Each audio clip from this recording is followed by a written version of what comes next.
episódio tem o apoio cultural de Authentic, Ebenezer Informática, Providencial Seguros, Salão Transformação, Salão Estilo Mulher, Numed, Que Preço, As Legítimas, Livraria Batista e Autoescola Paraíso.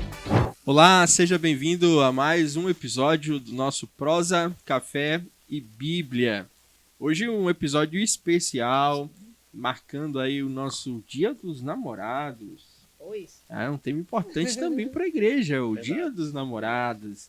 E eu tenho certeza que você que está nos acompanhando, se não estiver já acompanhado, né, do seu namorado, da sua namorada, do seu cônjuge, agora é a hora de convidá-lo, dizer, vamos passar um tempo juntos, ouvindo o que a Bíblia tem para nos dizer, as experiências de outros que podem somar com o seu relacionamento. Sim. Nossa temática de hoje é exatamente a excelência do amor. Então, se você quer aprofundar-se mais nesse assunto, esse é o momento certo.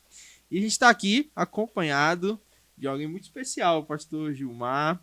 Pastor Gilmar Santos nos abençoou ao longo dessa conferência da família. E eu vou deixar que ele mesmo se apresente para os nossos telespectadores.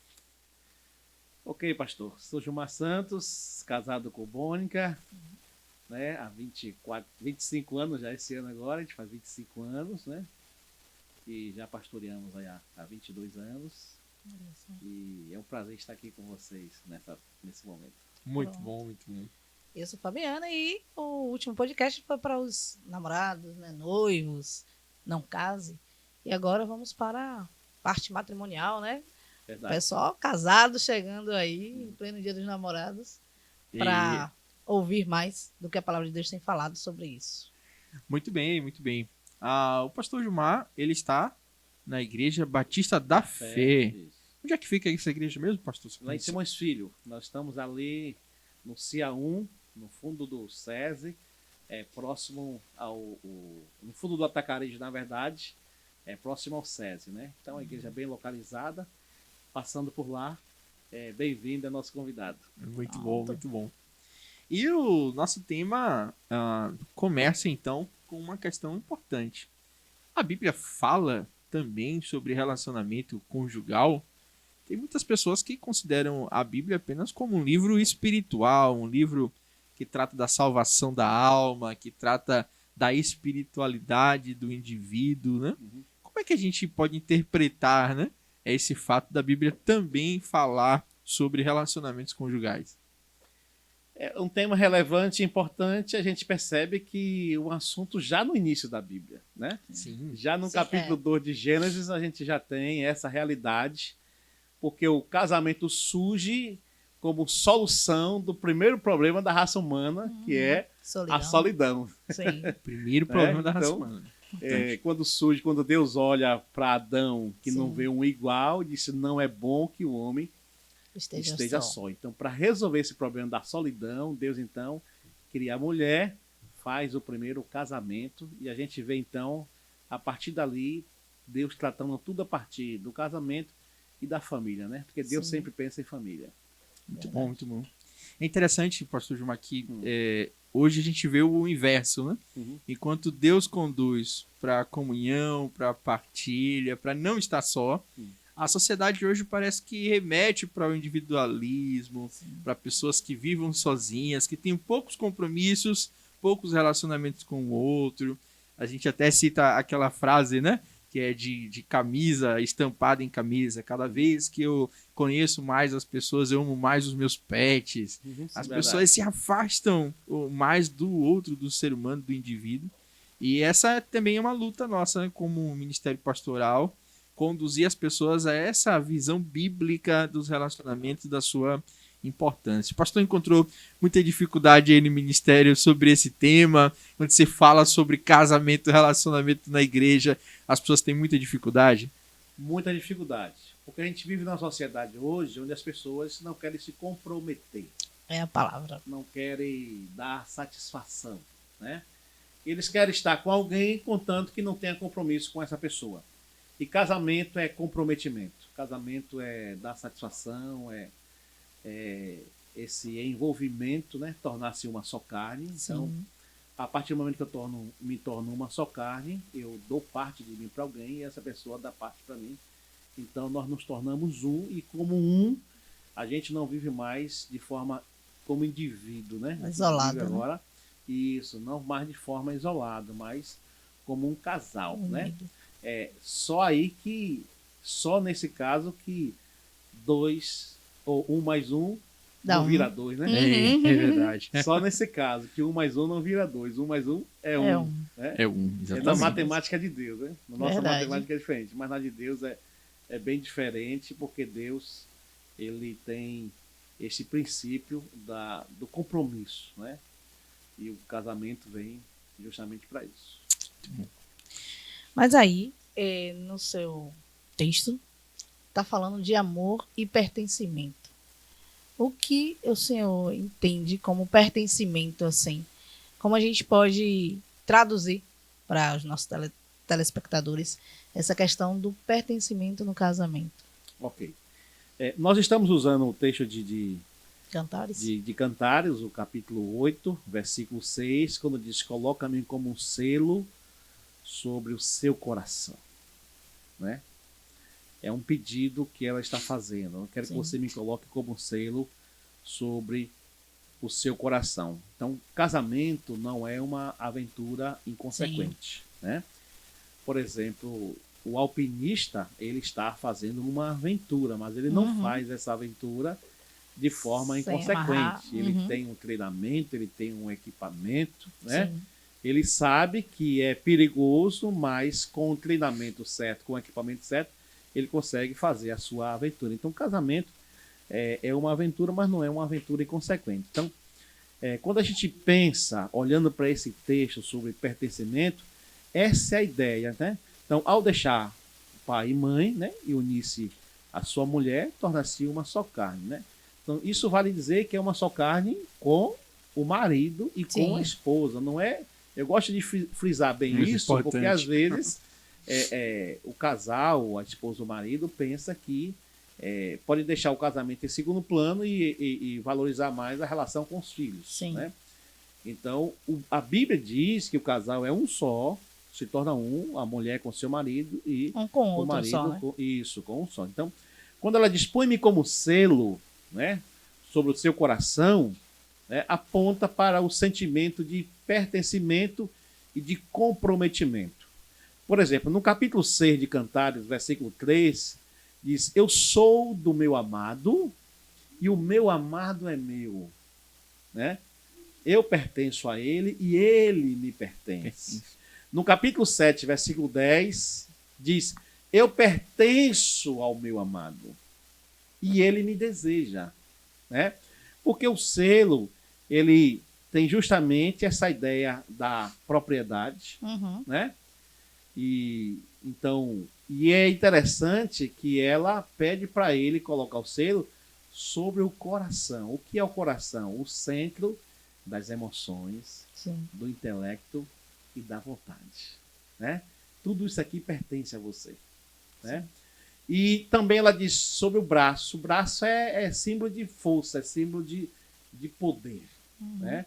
Então, poderíamos ser pensado como essa troca de aliança, né? Quando nós trocamos aliança, aqui é o nosso selo. Né?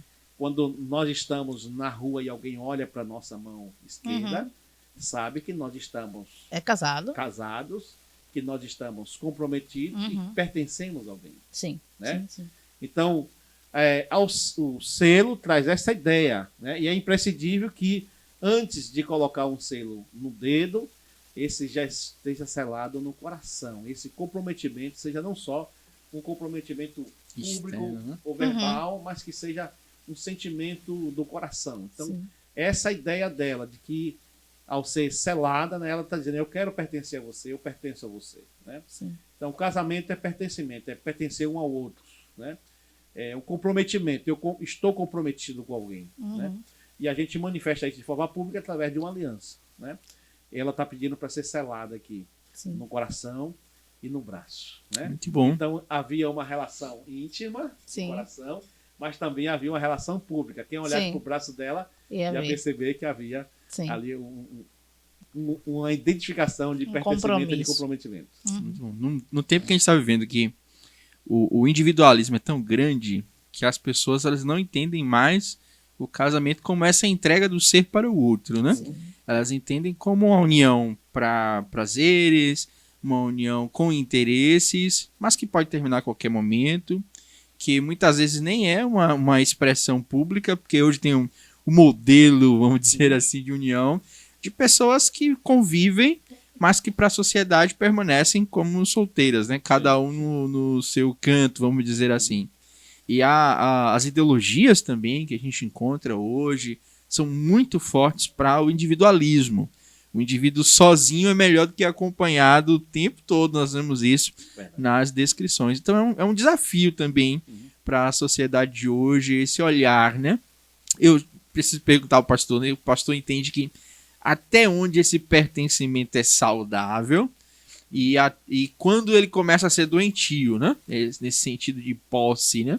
Que a ideia do pertencer pode ser uma coisa maravilhosa, mas também pode ser algo doentio, né? Perigosa. Verdade. Porque assim, não é uma propriedade minha para me fazer o que eu quero quando eu bem quero, né?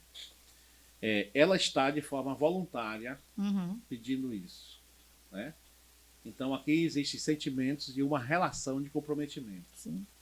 Então isso passa a ser doentio quando eu trato o outro como minha propriedade, né? E eu me isento dessa relação do comprometimento. Então, quando eu entendo que o outro se entregou para mim, confiou o seu coração para mim, então eu vou cuidar daquilo que me pertence. Eu não vou maltratar aquilo que me pertence, né? É aquilo que Jesus, o apóstolo Paulo escrevendo aos Efésios, fala do amor sacrificial, né? Sim. De que o homem deve amar a sua esposa e amar como Cristo amou a igreja. Então, ninguém machuca a sua própria carne. Exatamente. Né? Então, se eu não machuco a minha própria carne e eu com a minha esposa sou eu não vou machucá-la. Né? Então, é interessante porque as pessoas têm dificuldade com a palavra submissão ou sujeição. Isso. Né? Então, porque acha que o fato da mulher ter vindo depois, que ela é capacho, né? Que ela é uma serviçal, quando na verdade não é. Por que algumas mulheres têm dificuldade de se sujeitar a seus maridos? Porque elas querem ser lideradas e alguns maridos não estão liderando suas esposas. E a gente só se sujeita a alguém que nós reconhecemos a sua liderança. Sim. Né? Alguém que nos conduza, alguém que nos oriente, alguém que nos proteja, né? Alguém que está disposto a dar a vida por nós. Né? Isso, exatamente. Então, essa é uma dificuldade hoje que a gente encontra na sociedade sobre a questão da submissão. Né? De um lado, a gente tem a interpretação errada de que, como ela me pertence, ela tem que fazer o que eu quero, do jeito que eu quero e da hora que eu quero. Sim. Né? E não é bem assim. Como ela me pertence, né? Ela está subjugada. E uma outra questão que nós temos hoje é que muitos maridos, ele precisa ser esse líder do seu lar, né? Ela precisa ter alguém que ela confie a sua vida. Como é que ela vai se submeter a alguém que não quer liderar, não quer conduzir ela? Apenas prover e botar o dinheiro dentro de casa não é suficiente. É exatamente. Não é liderança, né? Precisa de muito então mais. É dar norte, é sentar, é dialogar, é ouvir, né? Então, esse senso caminhar de junto, né? É caminhar junto. Isso. O senso de pertencimento também passa pela questão do projeto do lar também, né? A gente sabe que muitos casais, principalmente casais mais jovens, né? Eles se casam enamorados, apaixonados, subiu a cabeça ao amor, né? Mas que para longo prazo eles encontram dificuldades, porque não tem esse compromisso de pertencimento, como o pastor falou, principalmente nesse âmbito, né? Como é interessante o texto bíblico. Você tem uma dimensão interna, muito afetiva, muito amorosa, mas você tem uma relação externa e os dois precisam ser aliança. Compromisso. Né? E muitos jovens hoje não têm essa dimensão. Né? O pastor encontra muito isso de jovens enamorados, mas sem esse compromisso. Sim, a gente encontra muito isso e um detalhe importante, pastor Jean, é que as pessoas querem entrar no casamento, mas com projetos individuais, né? E por que alguns casamentos, principalmente de jovens, têm acabado? Porque ele descobre que o casamento é um problema para ele alcançar os seus objetivos pessoais. Então, ele não entrou no casamento para fazer um projeto com a pessoa, construir junto, né? E eu já lidei com situações em que a pessoa casou porque sabe que o outro tem condições de projetar ela profissionalmente, não para viver um matrimônio, né? Meu Deus. Exatamente. Então, era o que acontecia quando a Bíblia fala sobre o casamento misto, né? Uhum. Que Deus condenou, né? É tanto que quando Neemias ouve sobre o casamento misto, Neemias dá vontade de bater no povo, Uhum. né? Quando Esdras ouve sobre o casamento misto, Esdras rasga as suas vestes, né? Por quê? Porque os judeus, né, o povo de Israel, estava por interesses financeiros, Uhum. por vantagens, estavam deixando suas esposas para casar com mulheres de outras nações. Exatamente. Né? Então, hoje tem pessoas casando por interesses profissionais, né? E quando ele percebe que o casamento exige mais do que isso, né? Que o casamento não vai ser a sua escada para o sucesso. Então, muitos casais novos, recém-casados, eu já fiz um casamento que acabou na lua de mel. Nossa. Eles foram para a lua de mel e já voltaram já separados. Isso aí foi recorde. Na verdade, ele me liga de lá e me pergunta se eu já tinha registrado o casamento. Porque se eu não tivesse registrado, não era para registrar. Aí eu disse, e agora? Que luta, que luta. Difícil. Eu queria estar na sua pele. Na caminhada ministerial, a gente lida com algumas questões familiares que bem complicada, mas se a gente pedir ajuda a Deus, a gente consegue lidar com algumas questões. Com certeza. São desafios. E aí a gente chega nessa questão. Para ter um comprometimento tão grande com o outro, de onde é que vem essa força, né? O que é que nos faz ter esse compromisso? Porque o homem hoje pensa uma coisa, amanhã pensa outra, é munido de várias situações de sentimentos, de valores, né? O que é que pode manter esse casal juntos, enfrentando aí com o selo, com a aliança que fizeram um dia de fato sólido, constante na vida conjugal? Ok, Cantares 8, verso 6, diz que o amor é forte como a morte. Qual é a ideia de Salomão de usar a morte como figura aqui, né? Ele está dizendo que assim como a morte é inevitável, nada pode impedir o amor. Nada, né? A força do amor é insuperável, né? Porque o amor é benigno, é paciente, é bondoso, né? A descrição do apóstolo Paulo lá de 1 Coríntios 13, né? Então, o amor, lá em Coríntios 3, diz que o amor jamais acaba. Sim. Mas eu e você, nós conhecemos pessoas que dizem assim... O amor acabou. O amor acabou. Eu vou deixar esse homem, eu vou deixar essa mulher porque o amor acabou. O amor não acaba. O amor é redirecionado. Eu posso deixar de amar uma pessoa porque eu já estou amando outra. Sim, sim. Né? Então, eu estou redirecionando o amor, estou mudando de pessoa, estou mudando de endereço.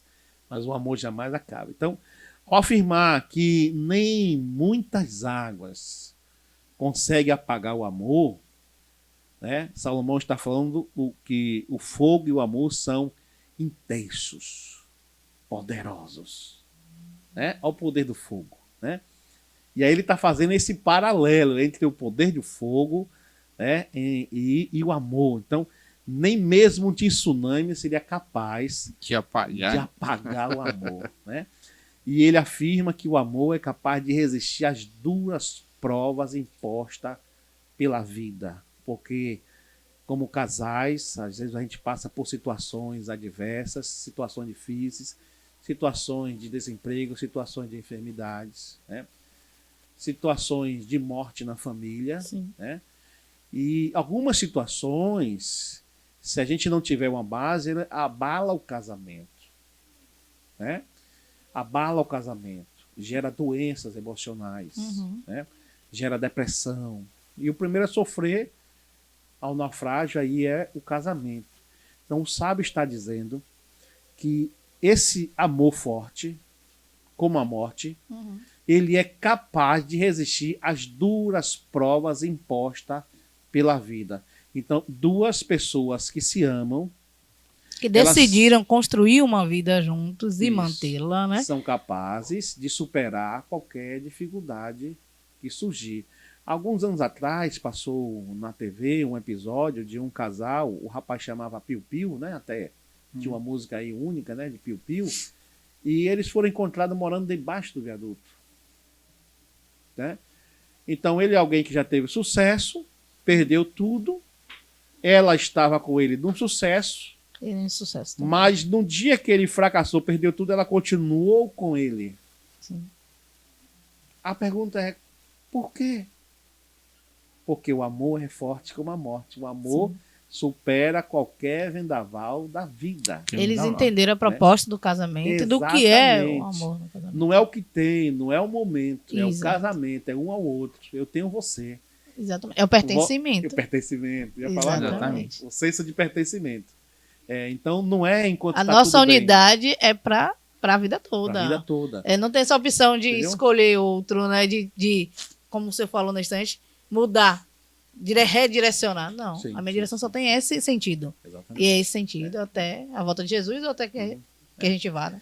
Eu disse à minha esposa que eu queria que aqui tivesse a cultura, né? De alguns países, mas a brincadeira nossa, de que quando o marido morre, a mulher é enterrada viva do lado. Olha! E por que não é quando a mulher morre, o marido é enterrado vivo do lado? Que fosse comigo, se ela morreu, eu vou ser enterrado vivo do seu lado. Ah, tá. Aí ela, não quero isso. Não. Deixa quieto. Cuide de nossos filhos, né? Melhor. Aquela história lá do Cláudio Duarte, né? Diz que uma viúva, no dia do sepultamento, gritava: não, eu te amo, porque isso aconteceu, eu quero ir com você. Ela se desequilibrou, caiu em cima do caixão, quando já estava sendo descido a cobra, disse: não, me tira daqui. Mas é verdade. É uma bênção que a gente só quer em vida, né? É verdade. Mas interessante, pastor, porque a gente está vivendo hoje em um cenário desafiador, né? A gente tem é uma sociedade líquida, como o pessoal tem nomeado, de que não há compromissos eternos, que as coisas são o momento, aquela situação, e a mídia inteira, né, investe nisso, né? Recentemente a gente teve uma apresentação especial de um certo cantor popular, né, que é famoso porque teve inúmeros relacionamentos. E quando questionado, a expressão dele é: não, mas todos os meus relacionamentos foram sinceros, né? Eu amei essas mulheres a cada uma no seu tempo, então tá sincero, tá tudo resolvido. E a gente não tem constância desse amor, né? E nós somos desafiados biblicamente a manter esse amor em uma relação ininterrupta até que Cristo volte ou até que a gente morra. E como é que o pastor enfrenta essas realidades, né? Principalmente em aconselhamento, né?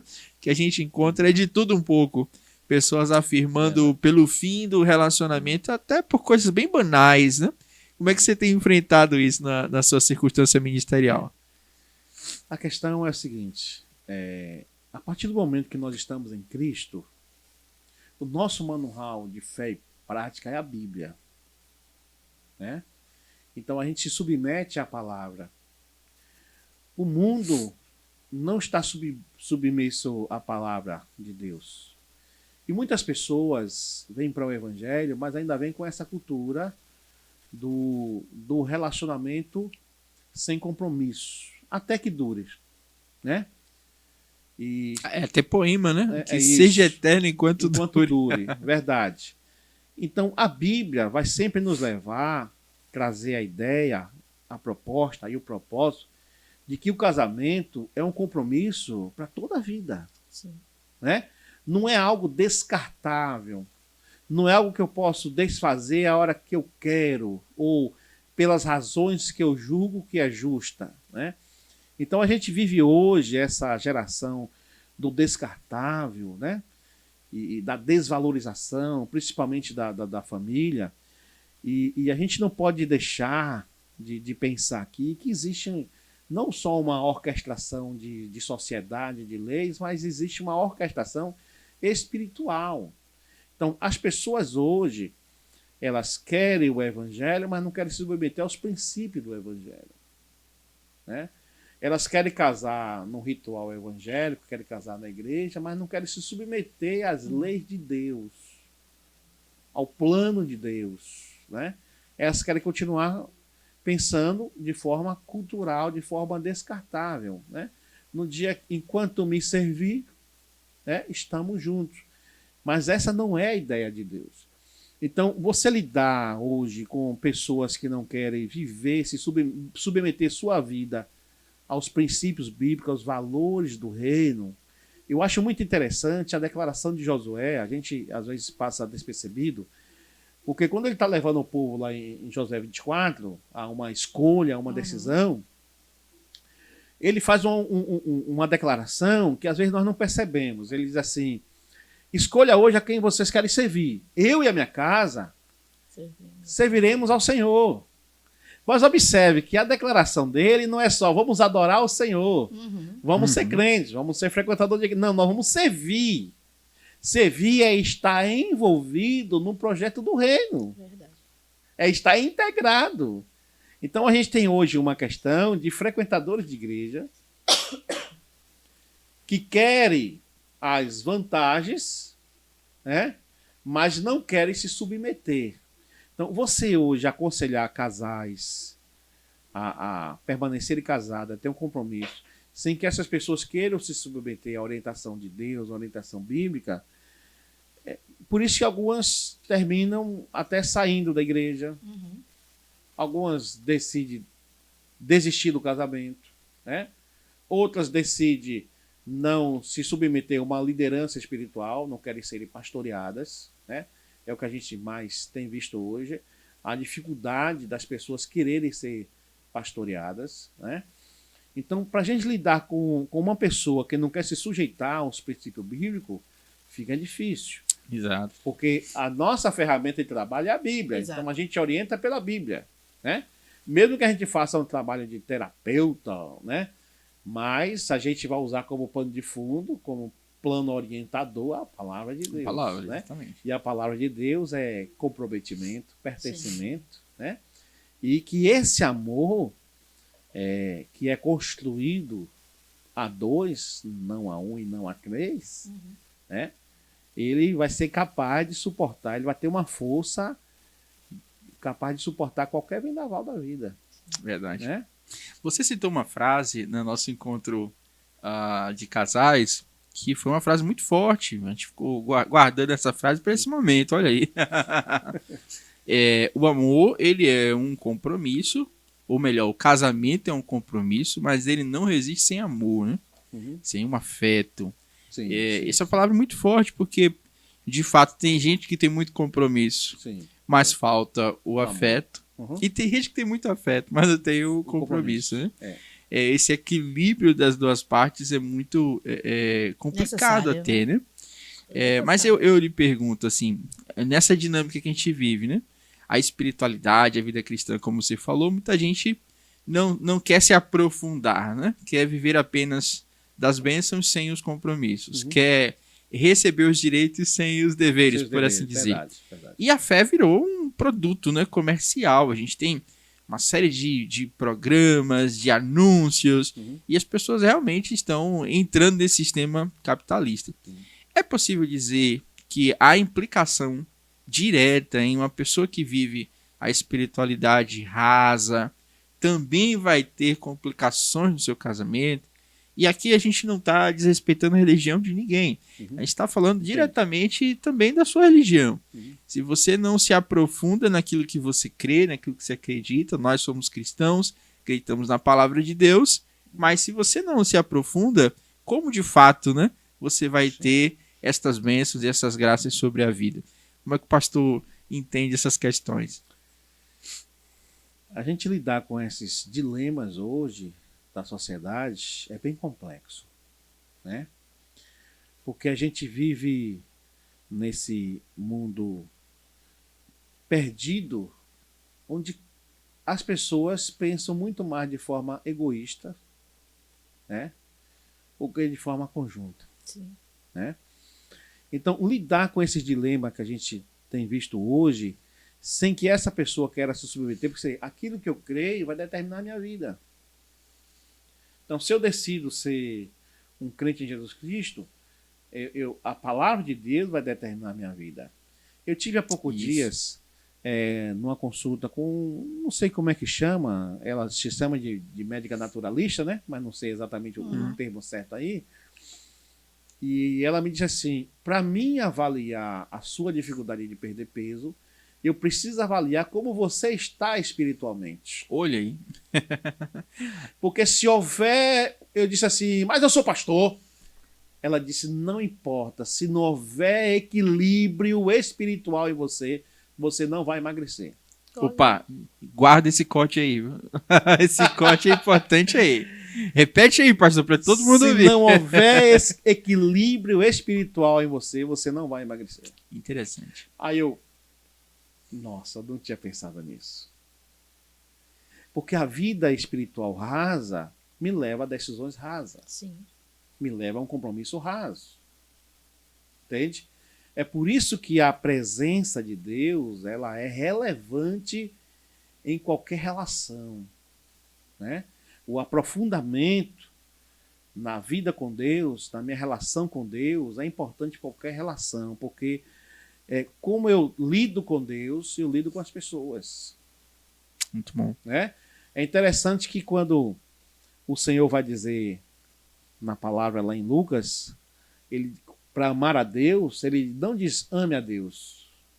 Ele diz ama a Deus sobre todas as coisas, com todas as suas forças e com todo seu entendimento. Ele não diz ame a Deus. Né? Ame a Deus é muito raso. Sim. Mas ele vai aprofundar isso. Ele vai dizer, não ame de qualquer jeito. Não ame como você acha que é capaz. Ame com todas as suas forças, com toda a sua energia, com todo o seu vigor e com todo o seu entendimento de forma racional. Então, as relações hoje, ela precisa sair desse campo da superficialidade. Verdade. Para um aprofundamento. E aí vem o equilíbrio emocional, que traz saúde. Que é um problema na sociedade brasileira, né, em geral. Né? Equilíbrio emocional, entendeu? Que gera problemas para o casamento, que gera problema para a família, que gera problema para a sociedade. Vem o equilíbrio espiritual, entende? Que algum tempo atrás a gente tinha uma denominação que a gente chamava não é praticante. Né? E hoje a gente lida com o chamado evangélicos não praticantes. Ele frequenta a igreja, mas ele não lê a Bíblia, ele não ora, ele não tem relacionamento nenhum com Deus. Verdade. E a gente pergunta, como uma pessoa dessa lida com as crises? Né? Aí eu cito um outro exemplo. Por que Jesus é tão importante nas relações, principalmente no casamento? Porque toda relação tem problemas. Sim. Surgem dificuldades, surgem empecilhos. Mas Jesus, como convidado, Jesus estando presente, ele é a solução. Sim. Ele vai trazer solução na hora do caos. Ele é poderoso para transformar água em vinho, é poderoso para transformar as nossas relações. Então, isso que é importante, essa presença do Senhor. Então, o amor não se deixa comprar. Sim. Não há preço que pague o amor, porque o amor ele é espontâneo. Sim. Muito bom, né? Muito bom. Ele é espontâneo. Antes da gente ir para esse outro ponto, queria pensar aqui nessa relação para quem está nos ouvindo mesmo. Né? Às vezes você está dizendo assim, por que meu casamento não vai bem, né? Eu banco as contas de casa, eu trabalho, me esforço, me sacrifico. A gente tem uma boa cultura, um bom nível cultural, a gente se diverte, a gente passeia, mas continua em crise, continua em uma situação que não consegue equilibrar o relacionamento. você recebeu uma boa resposta hoje. Será mesmo que você está buscando equilibrar também a sua parte espiritual? Né? O quanto você, o seu cônjuge, sua família como um todo tem buscado ao Senhor. A gente não vive só de um lado. A gente também precisa lembrar que somos compostos pelo Espírito, pela alma. E você precisa buscar ao Senhor mesmo, buscar orientação, buscar a ajuda de uma igreja para que de fato abençoe a sua vida. Cremos nisso. Nós temos testemunhos, e aqui para você que nos ouve, muitas vezes até dentro da igreja. Sim. Pessoas que estão frequentando, congregando, mas não a esse nível de profundidade com Deus. E eles vivem embates, crises, pensam em separar, vivem momentos difíceis, mas no dia em que eles tomam decisão, né, de serem orientados pela palavra de Deus, de viverem em profundidade, as coisas mudam, são transformadas. Na semana passada a gente assistiu um testemunho desse de um pastor que afirmou isso, que a vida dele vivia uma crise. Mas quando o Senhor entrou de fato e eles permitiram essa ação do Senhor, a vida deles foi transformada. Então é um convite para você. Não custa nada tentar se aprofundar na palavra, no conhecimento de Deus. Aí, mas agora a gente vai entrar naquele tema. Não, mas aí tem uma questão. O pastor falou assim, o casamento não é a 2, não é a 3, não é a 1. É a 3. A 3 sendo Jesus. Sim. O cordão de 3 dobras que não nesse princípio, faz quebrar tão facilmente. Então, é isso o conselho. Não esqueça de chamar Jesus para o seu matrimônio, para o seu casamento, para que ele verdadeiramente seja forte, né? E que seja frutífero no Senhor. E aí o pastor estava falando do amor espontâneo, que também é espontâneo, né? Não se atém, não é preso a nada, mas é livre no Senhor. Mas antes de entrar nesse tema, nós precisamos perguntar, pastor Gilmar, como é que o pastor interpreta Cântico dos Cânticos na Bíblia? Porque olha aí, existe a espontaneidade, as declarações de amor, as declarações de prazer conjugal, mas tá na Bíblia. Tem muita gente que se assusta quando lê Cântico dos Cânticos. Tem gente que recomenda até, olha, não pode ler enquanto não for casado. É assim mesmo? Como é que o pastor interpreta a leitura de Cântico dos Cânticos? Rapaz, quando a gente olha para os livros da Bíblia, a gente precisa entender que são inspirados por Deus. Sim. Deus soprou. Não é verdade? E está aí para uma razão, para ser lido. Né? E a gente tem um privilégio hoje, no Brasil, a gente tem quantas Bíblias a gente quiser. Na versão que a gente quiser, na linguagem que a gente quiser. Né? Tem até umas com os espelhinhos no final. Pois. Já vi. Essa eu não vi a versão do espelhinho. O batom, em vez de sair pro banheiro da igreja, retoca ali mesmo. Olha, meu Deus, vai ter um bocado de gente comprando na igreja. Né? Vou ficar de olho. Então a gente precisa olhar para esse livro como palavra de Deus. Sim. Verdade. Né? Orientador, né? Uma palavra que orienta, uma palavra que direciona, uma palavra que mexe muito com nossas emoções, né? Com os nossos sentimentos. Então a gente precisa olhar para esse livro como palavra de Deus. Né? Então, e extrair todo o princípio para aplicar nas nossas vidas. Então, a gente não pode olhar de forma negativa, porque é a palavra de Deus, né? E a gente precisa olhar para esse livro como instruções de Deus nas nossas relações, principalmente nas nossas relações conjugais, e aplicar esse princípio para as nossas vidas. Eu acho interessante, porque o Salomão, ele é um camarada muito observador. Observe o capítulo 7 de Cantares. As observações que ele faz a respeito da sunamita. Ele, no versículo 1, ele fala de pé. Fala de pé. No versículo 2, ele fala de umbigo. No versículo 4, ele fala de pescoço. No versículo 5, ele fala de cabeça, de cabelo. No versículo 6, ele diz, como você é linda, como você me agrada. No versículo 9, ele fala de boca, né? No versículo 10, ele fala desse senso de pertencimento. Eu pertenço ao meu amado e ele me deseja. Então a gente observa que Salomão era um camarada que estava atento a cada detalhe da sua esposa. Uhum. E a gente está vivendo hoje dias em que nós não paramos para observar o outro. Verdade. Ele fala de pescoço, né? Então ele sai descrevendo cada parte do corpo de alguém que estava admirando, olhava e admirava. Isso é interessante porque a nossa cultura hoje é da crítica, né? É da condenação. Você tá gorda, Olha aí. você come demais, né? Então, esse cabelo seu tá feio. Uhum. E Salomão diz assim, por exemplo, capítulo 7, verso 1. Como são lindos seus pés. Olha só. Como são lindos seus pés. Calçados com sandálias. Ó filha de príncipe, as curvas das suas coxas. Entende? Então ele tem um olhar observador para alguém que está com ele, para alguém que está diante dele, né? Mas um olhar de elogio, de satisfação, de prazer. Ele tem prazer. Versículo 2 diz, seu umbigo é uma taça redonda. Olha aí, olha aí. Não é mistério, é bem claro.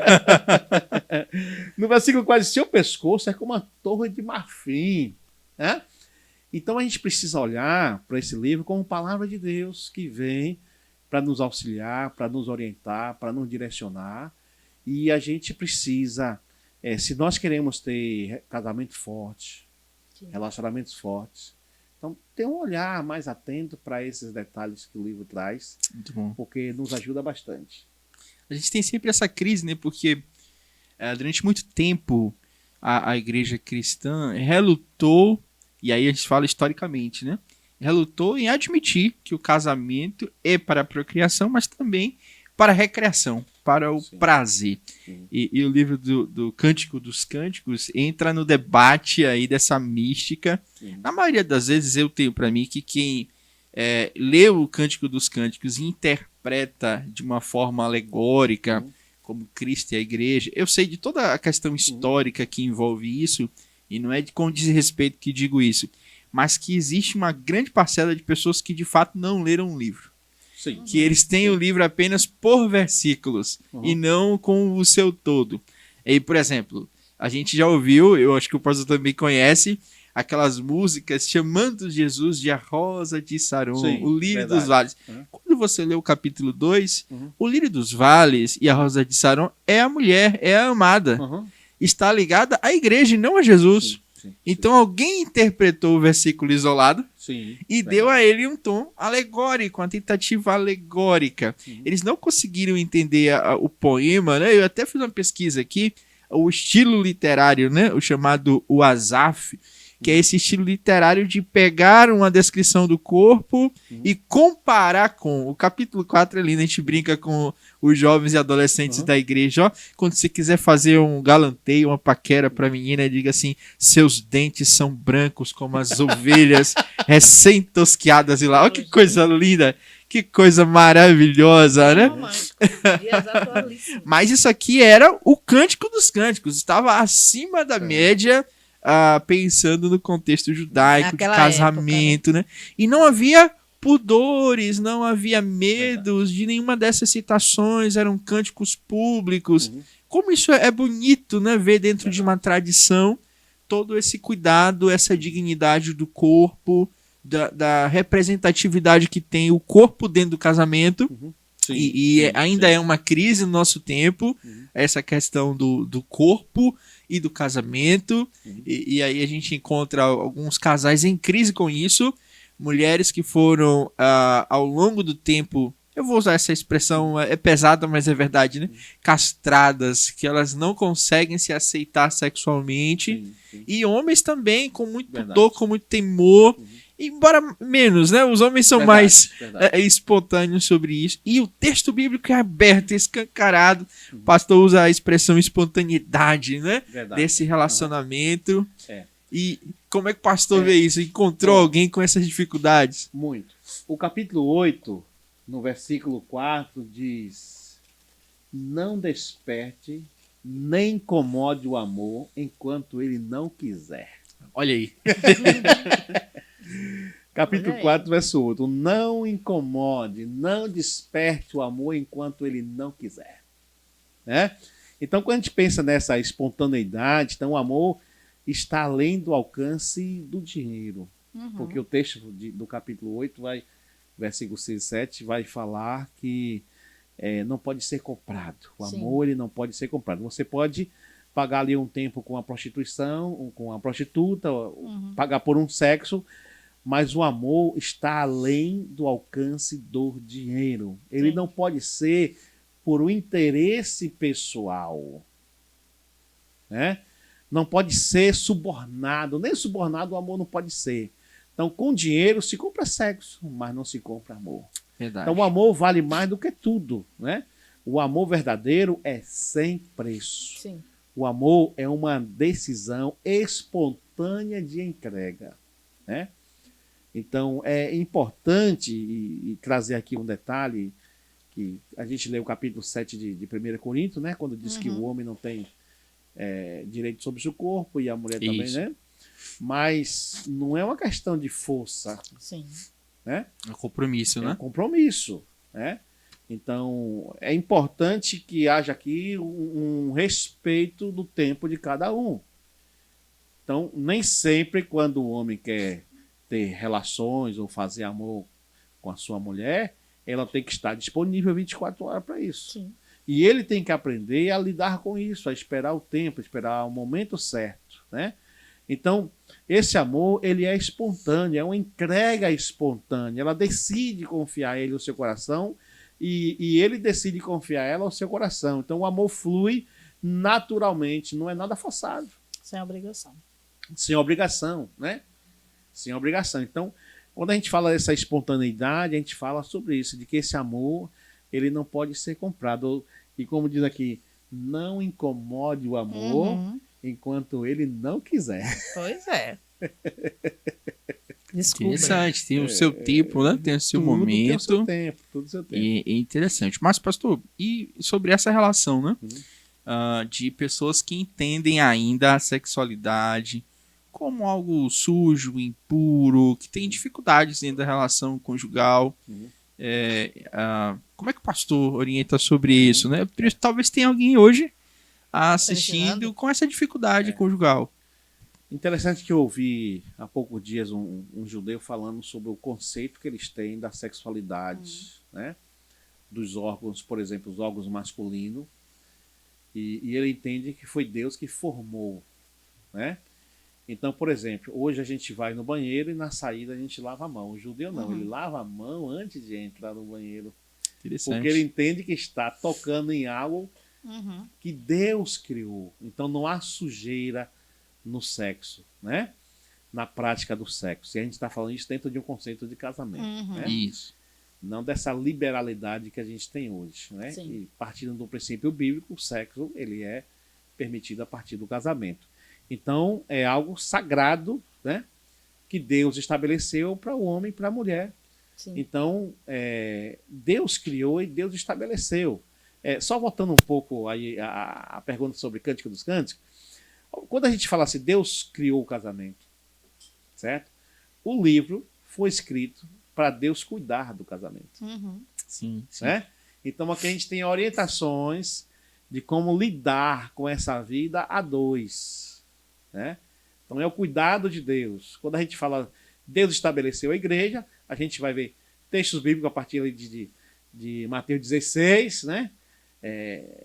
As portas do inferno não prevalecerão contra ela. Sim. Então o Senhor estabelece a igreja e cuida da igreja, diz como a igreja deve viver. Ele estabelece o casamento, a relação a dois, e diz como esse matrimônio, esse casamento deve ser vivido, né? Na sua prática, no seu dia a dia. Então, essa é uma realidade que a gente tem vivido hoje de que a gente precisa olhar para o casamento, olhar para o sexo, para a prática do sexo, como algo criado e abençoado por Deus. Porque quando Deus cria o homem e dá para ele a mulher, ele disse crescer e multiplicar. Né? E nunca houve outra forma de crescer e multiplicar que se não tivesse envolvido o sexo no meio. Exatamente, exatamente. A gente tem esses extremos, né? Sempre constantes. A ausência da discussão sobre sexualidade, tentando colocar pudor, onde a Bíblia diz que, de fato, dentro do casamento, isso é lícito. E você tem também o excesso, né? Sim. Gente que na sexualidade passa do limite, né? Passa do limite. O pastor deixou já bem claro que tem essa permissividade para que haja a relação e também o cuidado com o outro como sua própria carne, né? Sim, sim. Mas o que a gente poderia dizer para um casal que hoje o esposo ou a esposa estão influenciados, né? Por esse mundo, por esse contexto de sexualidade liberal, como conversar com o cônjuge dizendo desse limite, né? Dizendo desta questão de cuidado. Isso. Você já deu uma resposta aí que é limite. Então, alguém tem que impor limite, certo? Porque o respeito impede que eu faça com o outro aquilo que ele não quer. Isso. Certo? E se eu insisto em fazer, eu estou desrespeitando, eu estou violando, né, a sua dignidade. Então, é importante entender, por exemplo, quando a gente lê o capítulo 1 de Romanos, né, há uma condenação ali que o Senhor vai dizer que as mulheres deixaram a forma natural. Né? E a gente precisa entender o que é natural. Né? Qual é o órgão que Deus criou para ser um órgão de relação sexual. Né? Então, algumas perguntas que as pessoas fazem, ou dúvida que têm em relação ao que pode e o que não pode, a Bíblia tem resposta. E aquilo que a gente, digamos, não encontra de forma clara, é preciso que haja uma coisa chamada diálogo. Sim. Né? E eu acho que esse período de noivado que algumas pessoas ele é justamente esse tempo de diálogo, né? Para conversar, para chegar a acordo, para se planejar, né? Porque depois que casa, o homem não pode ter aquele senso de que agora ela é minha mulher e eu posso fazer o que eu quero. Né? Então é preciso que haja diálogo, haja concordância. Então, se ela não quer, ele não faz. Né? Se ele não quer, ela não faz. Então, porque se eu faço a força, é violência. Sim. Né? Exatamente. É violência. Então a gente pensa que violência é só agredir, é só bater, é só espancar. Não. Às vezes, se eu estou fazendo algo que a minha mulher não quer, mas eu estou obrigando, isso é uma violência. E eu não só violo o corpo dela, eu violo as suas emoções. Sim. Principalmente, né? Isso. Eu lidei agora com a situação de uma ovelha viúva e casou de novo. Ele não consegue ter relações com um novo marido. Nossa. Porque sempre que olha para o marido novo, ela vê o outro. Nossa. E tem sido uma crise, né? Tem sido difícil lidar com isso, porque são pessoas que criaram traumas, né? Tem seus bloqueios, né? Esses bloqueios precisam ser tratados. Eu disse para ela, se você tinha isso, por que você casou? Exatamente. Por que não foi tratada Tratar antes? primeiro. Eu perguntei, tá pronta para isso? Para acordar de manhã e ver outro homem na sua cama, né? Porque agora tá casada. O rapaz esperou. A gente sempre fala isso aqui, que existe uma dimensão que é pastoral, né? Sim. E a gente trata dessa dimensão nos nossos gabinetes, com a palavra de Deus. Mas existe uma dimensão que extrapola a nossa ação pastoral, que é exatamente essa parte terapêutica, que carece da intervenção. A gente teve conosco na nossa live a nossa irmã Fernanda, que também é da área de psicologia, casada com o pastor Ryan. E ela ministrou muito bem sobre isso, né? Como é importante o apoio da igreja para identificar até onde é espiritual, até onde é emocional, mental, e que precisa, né, dessa relação. E é muito importante saber que isso também envolve a vida conjugal.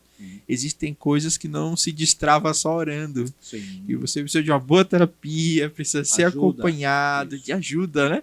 Eu lembrei da dinâmica da ajuda aí, tá vendo? Eu vou tentar fazer em casa.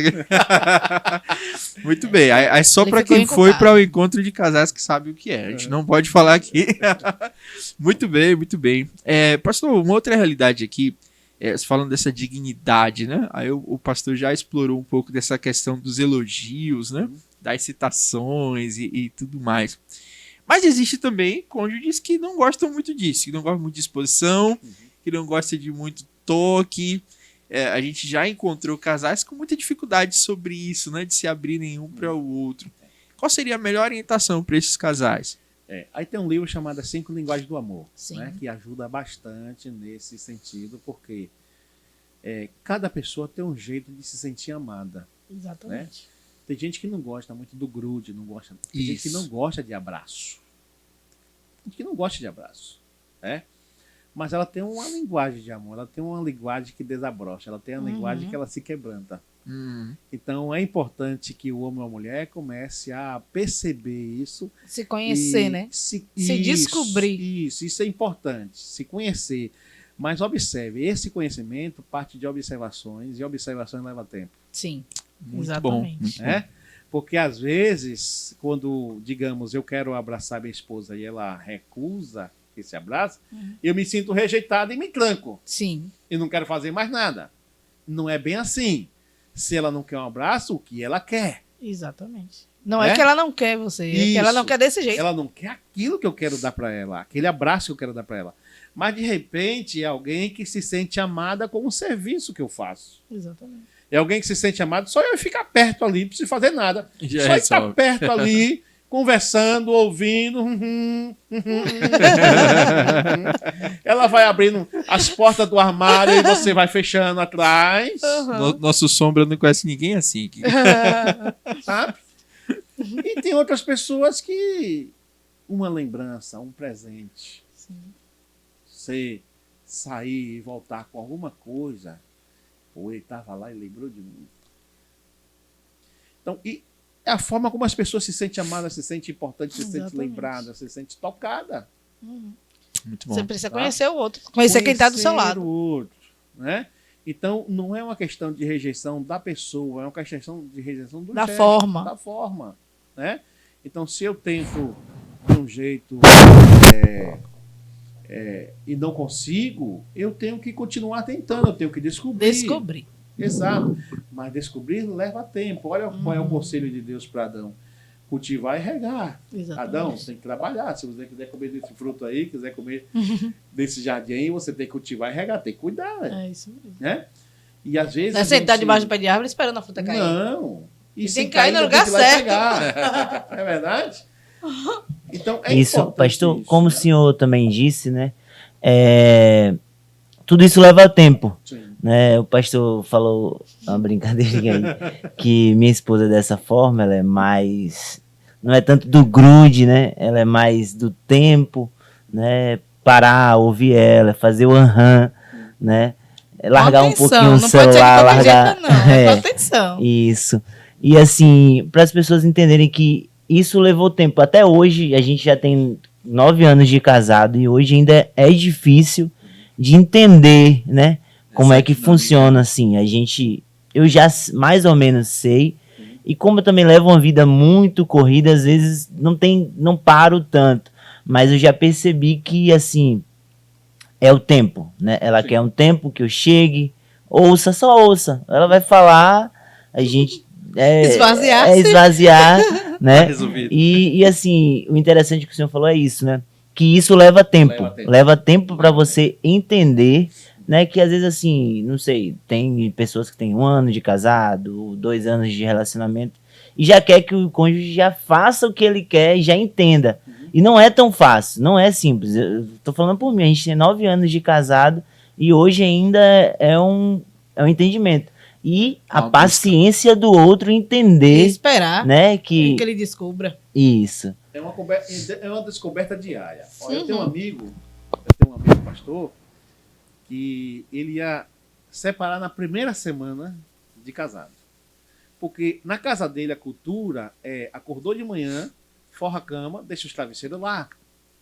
Na casa dela, acordou de manhã, pega os travesseiros, guarda no guarda-roupa. Agora imagine. Então ela acorda de manhã, pega os travesseiros e guarda. Ele disse, não, na casa de minha mãe os travesseiros ficam na cama. Ela disse, não, na casa de minha mãe, guarda no guarda-roupa. E agora? Na primeira semana de casado. Né? E isso só descobre quando casa. Quando casa. Porque assim, ó, a observação ela é importante. Por que é importante e leva tempo? Porque a gente precisa descobrir por que a rejeição daquele meu ato. Porque pode ser um bloqueio, pode ser um abuso silencioso, certo? Então, tem gente que foi abusada emocionalmente, né? Então, não venha pra cá com essa melancolia, esse negócio de que eu te amo. Eu conheço várias pessoas assim. Esse negócio de que eu te amo, me dê um pix. Moderninho ele, viu? É verdade. Então, essa observação, ela é importante por isso, porque a gente vai não só descobrir que ela não quer aquele gesto, mas a gente termina descobrindo porque ela não quer aquele gesto. E se a gente descobre que é um bloqueio... Que teve uma dor... Exato, sabe? E aí vale uma coisa muito importante, principalmente para os casais. A gente não pode colocar a nossa dor acima do amor. Muitas das vezes nós sacrificamos o nosso casamento, uma boa relação, por conta das dores que nós sofremos. Sim, né? Muito bom. Eu sei que precisa ser tratado, mas se eu estou, mesmo tendo a dor, disposta a casar, viver com alguém, eu preciso estar disposto também a superar isso. Sim. Certo? Então, a gente percebe que muitos casamentos estão em crise porque a dor do passado não foi superada. Não foi superada e foi trazida para o casamento. Foi trazida para a relação a dois. E nessa relação a dois não cabe essa peça. Né? Então, outra coisa é a questão de família, de educação. Os costumes, né? De cada família, né? De cada família, né? A gente vai para o casamento e quer levar isso com a gente. Exatamente. A gente tem que lembrar que está formando uma casa nova. Juntos vamos construir. Exato. E não reproduzir, né? É o nosso momento, é a nossa família a partir daqui. A gente não vai reproduzir, a gente vai construir. Esse é coisa o problema. nova. E esse é um tema que a gente sempre encontra. Pela graça de Deus, a gente faz a ministração com noivos antes do casamento. Temos aí alguns que estão casados, graças a Deus, até hoje. E a gente sempre se depara com esse mesmo tema como um ponto imprescindível. A carga que eles carregam dos seus parentes. Isso dentro de uma união, para longo prazo, eles enfrentam extremas dificuldades. Quando tratado antes de casar, ameniza e muito a situação, porque eles começam a ver de ter fato consciência do qual é a raiz do problema. A raiz da sua prática, né? A raiz das... Porque eu tô brigando porque eu tô incomodado por um travesseiro que vai ficar guardado, porque eu não tô nem usando, gente. Mas pode ficar dentro do guarda-roupa ou em cima da cama. Simplesmente porque eu vivi minha vida toda vendo o travesseiro ali, quando eu chegava eu só me jogava nele. Infelizmente a gente enfrenta, né, essa realidade que muitos casais não tiveram a oportunidade, né, de tratar desses temas antes e entram no casamento com essas dificuldades, né? É o que Salomão chama aqui em Cantares de raposinhas. Isso, São muito as bom, pequenas coisas. Apanhai minhas raposinhas. Sim. Né? Porque a vinha está florida e elas vão estragar tudo. Sim. É isso mesmo. Tinha tudo para dar certo, mas esses detalhezinhos... Tudo preparado para uma noite fantástica, mas uma palavra. Acabou e na verdade o clima. Isso mesmo. Às vezes uma palavra... Cuidado com o que você fala. Senão... Uma palavra, um gesto, pronto. Tava tudo certo, mas agora acabou. Acabou de perder sua noite. Perdeu. Um gesto, né?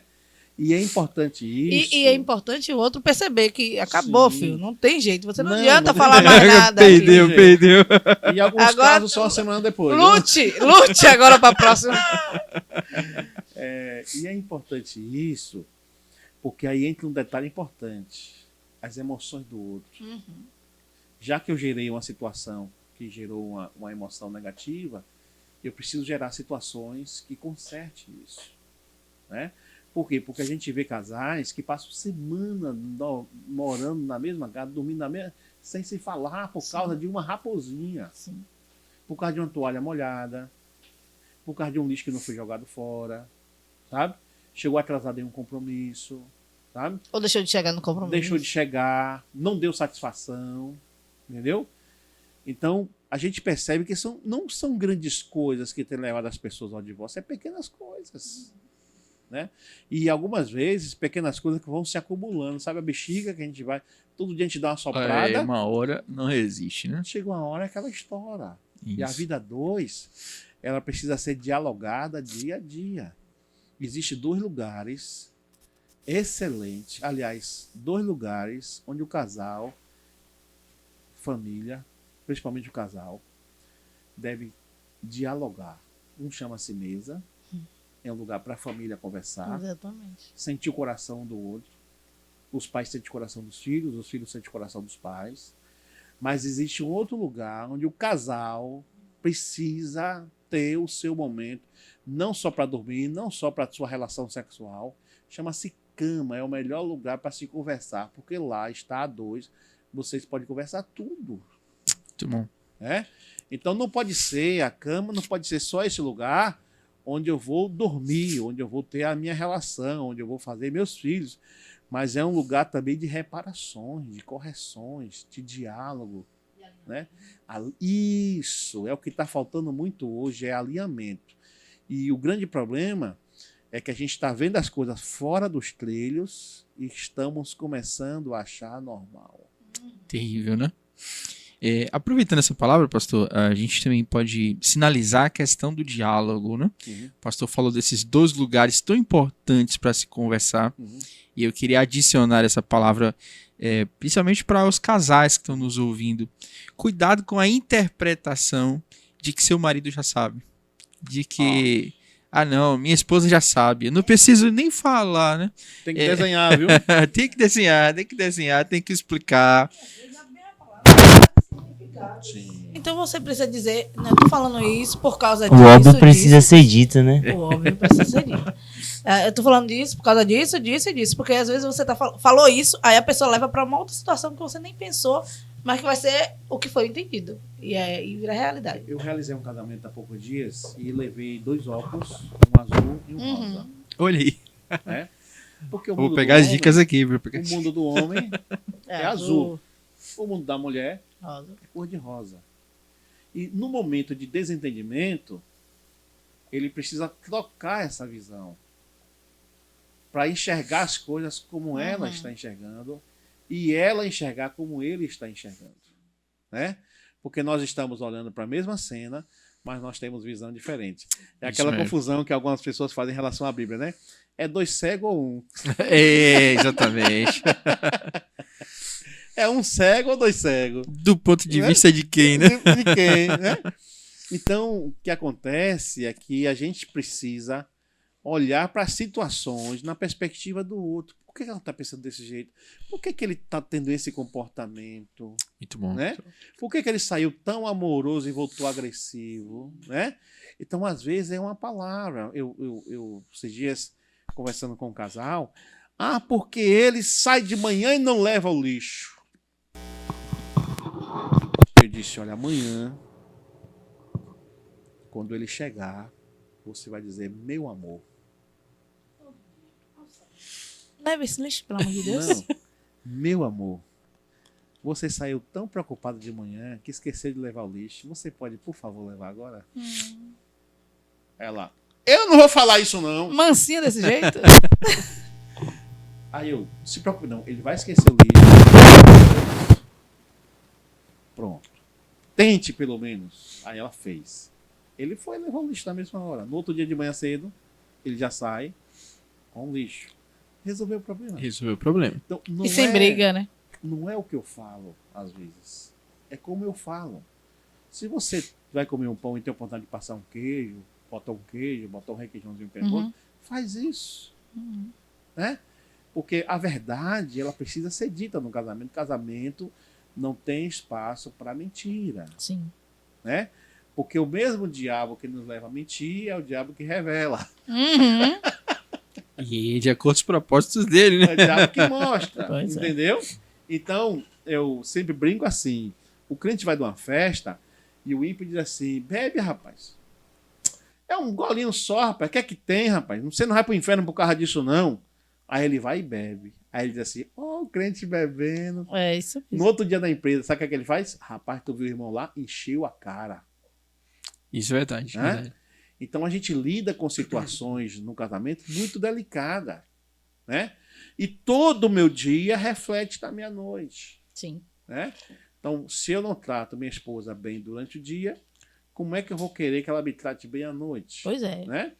Então, Não é a o interruptor, né? Às vezes não é as pessoas automático. acham assim, mulher funciona igual homem. Chega assim, não, nem sabia disso, nem tinha pensado sobre isso, não Muito falou bem. sobre isso o dia todo e agora não existe. Não, é interruptor. Tomara que esse programa seja lançado antes do Dia dos Namorados. pra Para o poder a casal pessoa ter a vigiar, oportunidade, É né? verdade. De viver um dia muito É porque bom. pode ser que esse dia seja um dilema na vida dele, né? Verdade. Mas então, a gente também tem esse enfrentamento no texto que por algumas vezes Uhum. é apresentada essa dinâmica aí dos que estão externos, né, ao relacionamento. Hoje a gente sabe que dentro desse mundo que nós vivemos, as relações abertas, esse tipo de relacionamento estão sendo vistos como comuns, como o pastor já sinalizou, né? E aí a gente pergunta o que é que esse texto fala também sobre ciúme, né? Para os casais que estão vivendo essa situação. No verso 7, ele vai dizer o seguinte, que não, nem a muitas águas consegue apagar esse amor, os rios não conseguem levá-lo na correnteza. Onde é que eu estou aqui? Verso 7. 8:7, isso. Né? Ele vai dizer o seguinte, o ciúme, observe o que a gente entende sobre o ciúme. O ciúme, a Bíblia vai dizer aqui que é mais forte do que a sepultura, né? O amor é mais forte que a sepultura. Isso. Né? Mais forte que a morte e o ciúme mais forte que a sepultura. Ah, sim. Né?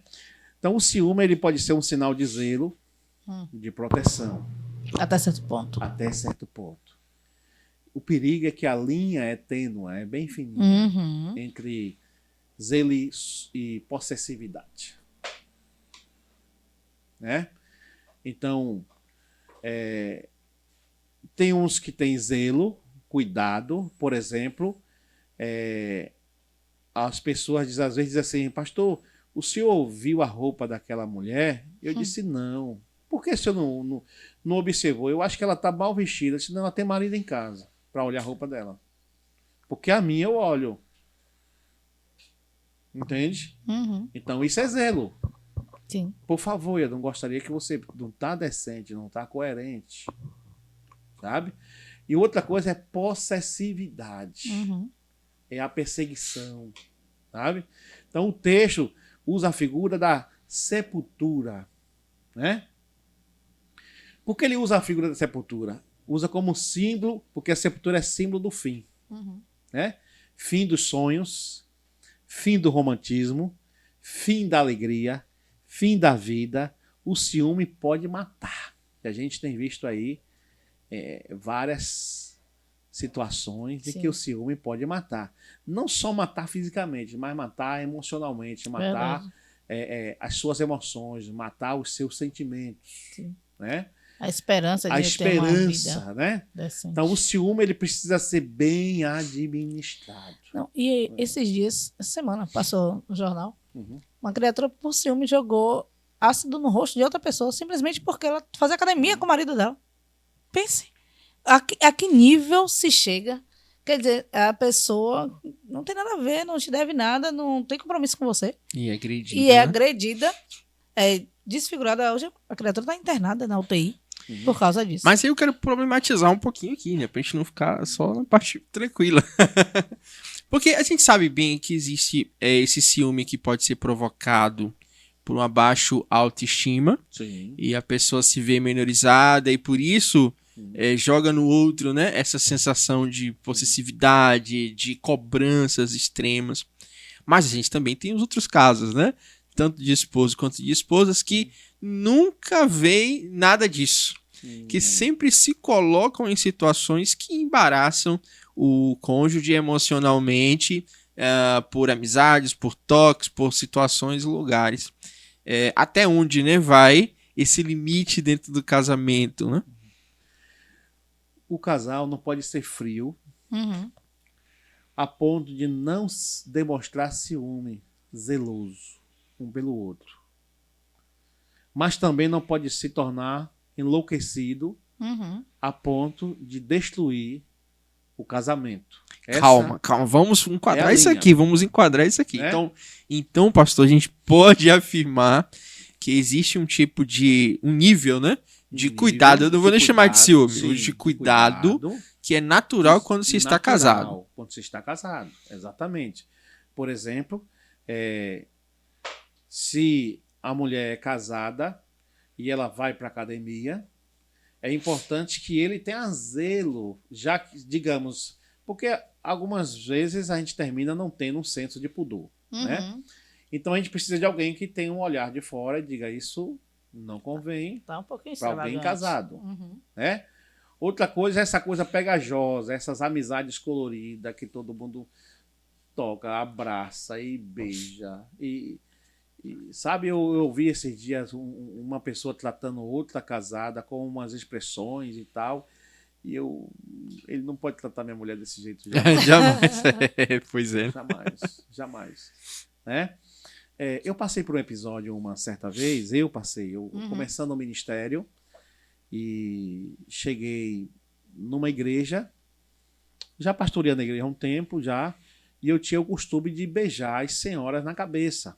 E passou uma jovem, ela me deu a mão e eu beijei a mão dela. Mas ali na porta da igreja, todo mundo se...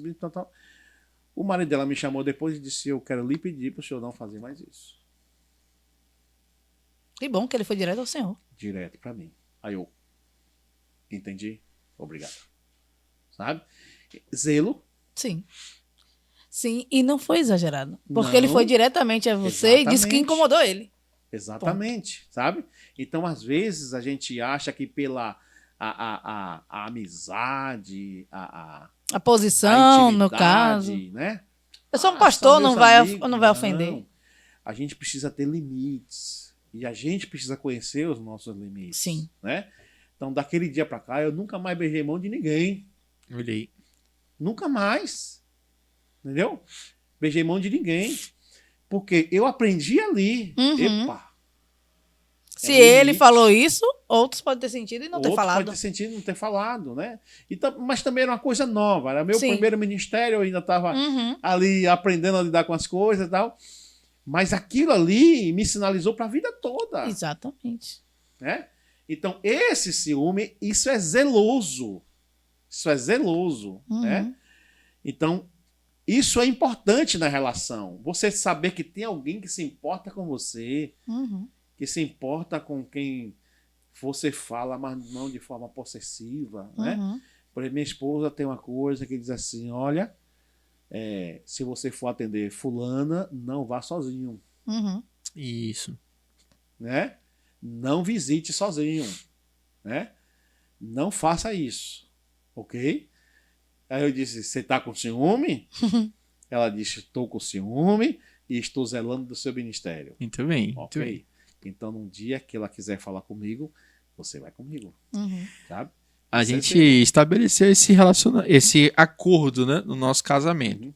Então, toda vez que ela me fala de cuidado com alguém, está se aproximando de um jeito diferente, Sim. o meu papel como marido é acatar, porque a visão feminina sobre isso, olhando para uma outra mulher e para as intenções, são mais certeiras. Do mesmo jeito, do meu lado, eu também tenho esse acordo para com ela. Perceber alguém se aproximando aparentemente com a intenção indevida, então ela também respeita isso. Esse acordo, esse diálogo resolve e nos protege dentro de uma relação, onde eu devo a ela todo o respeito e fidelidade, e ela também para comigo, né? E uma coisa interessante, pastor, que eu também sempre ouço essas coisas. Alguns dizem assim: mas não tem nada não, é só um abraço. Mas às vezes o problema não tá naquela pessoa que abraçou ou que deu beijinho na mão, né? Vou usar os exemplos.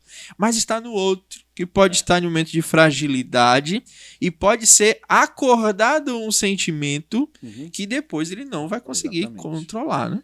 Porque existem carências, né? Eu li um livro uma certa vez, eu não lembro agora o nome do autor, o nome do livro é Cutucando. E ele diz o seguinte: nenhum adultério começa do dia para a noite. Ou nenhum adultério começa na cama. Começa com um toque de mão, com o alisamento de um braço, com um toque no pescoço. E aí vai até chegar na cama. Né? Então a gente lida com pessoas com suas carências. Né? Ou pessoas insatisfeitas nos seus relacionamentos conjugais, que não se sente plena. Né? Eu lidei com uma pessoa uma certa vez que ela não se sentia realizada em ter relações só com o seu marido. Olha isso. Ela só se sentia realizada se ela tivesse relação com o seu marido e mais 2 ou 3.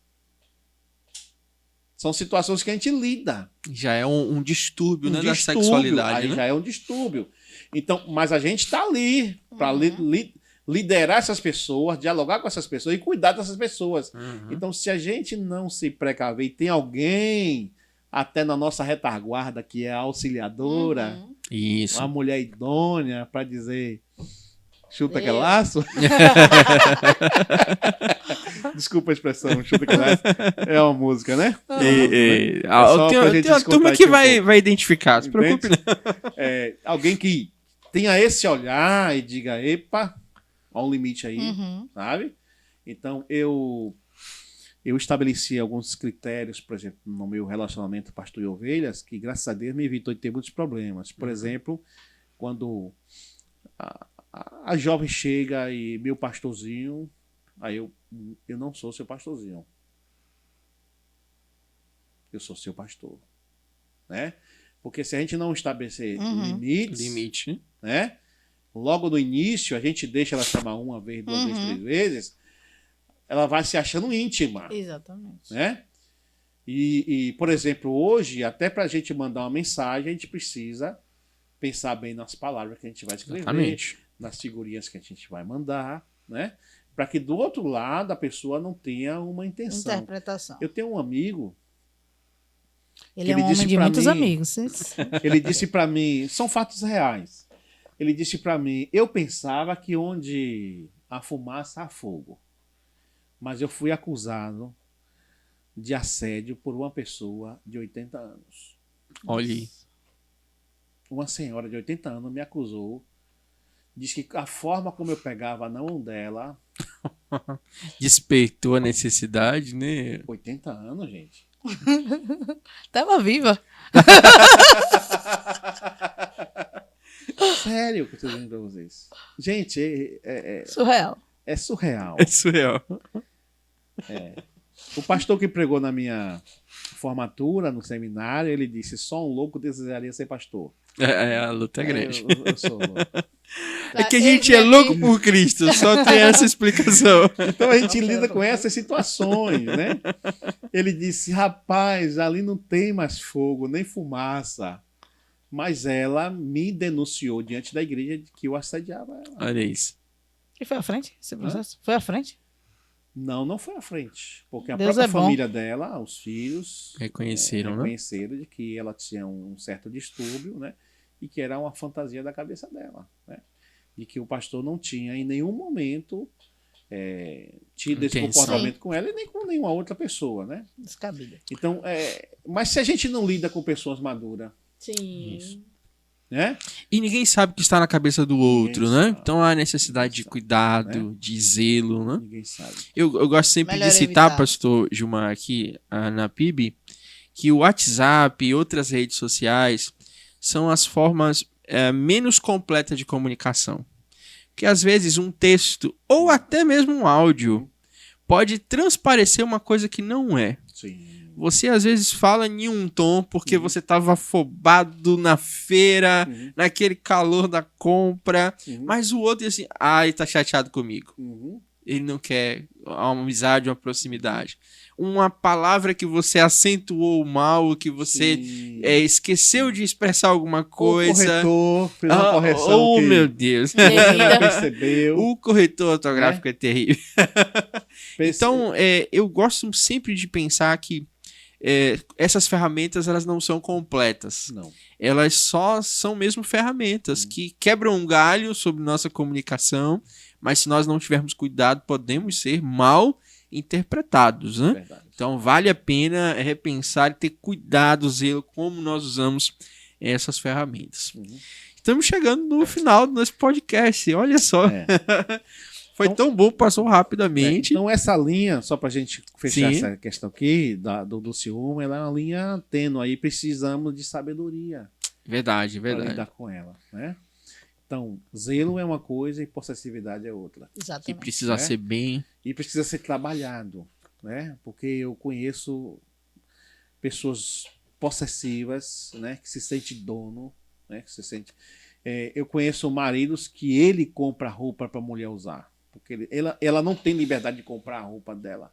Você vai usar que eu compro para você. Possessividade. Passividade. Né? Você vai cortar o cabelo se eu deixar e do jeito que eu quero. Nossa. Sabe? Então a gente lida com muito isso. Mas